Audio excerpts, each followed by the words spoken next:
Here we have an original Sonoff basic switch that I've had for years that I never used, and I wasn't able to get the thing to pair with the phone when it was still in original configuration for some reason. So I first decided to solder in this 5-pin header there so I could flash Tasmota, which I haven't done yet, and I have managed to get the thing to pair and update to the latest Sonoff EWI-Link firmware, so that part's working. But I also modified it. Originally, you would have the power go in, AC power go into two terminals on this end. The relay would switch the hot line. The neutral just goes through all the time. And then the relay would turn on the hot output here.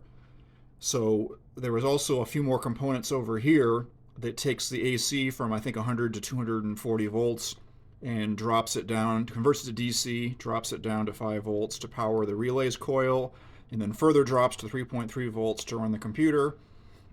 So now I've got it modified so I've got a 5 volt DC line, which is actually a USB power bank in this case, with the cable just directly soldered onto some points in the back that were shown to me on a YouTube video. So it's directly powered by 5 volt DC. It doesn't get powered by AC anymore, but it's also been modified so that just one terminal on each side is now used, and there's no AC passing through. There's no AC hot present anywhere anymore. It is completely isolated. This is called a dry relay now. The 5 volt coil closes the relay, and it simply connects that screw right there, that terminal, to that one. That's all it does anymore. That's good for garage doors, because when you have the switch button on a garage door that's inside your garage, it's just a momentary switch that you push for a moment and that opens or closes the door. So this thing will now, for exactly a half second, programmed whenever you activate this device, will close those two contacts for a half second and then release them. And this 5 volt DC was mostly just done so I could experiment with that, but there happens to be a 5 volt USB power source very close to this second small garage door opener that I put in recently. It's simply one of these multi-way adapters with a built-in USB power supply. So that's going to power the new Sonoff modified thing, which will sit up here somewhere nice and neatly. And that will just simply close the contacts, just like when you press the button here. When I press that button, it's just shorting the two contacts. That's all it's doing. And of course, it can be controlled by Alexa or timers or whatever. So at the moment, I've got a multimeter plugged into it. So when I say, Alexa, turn on the small garage door. Okay.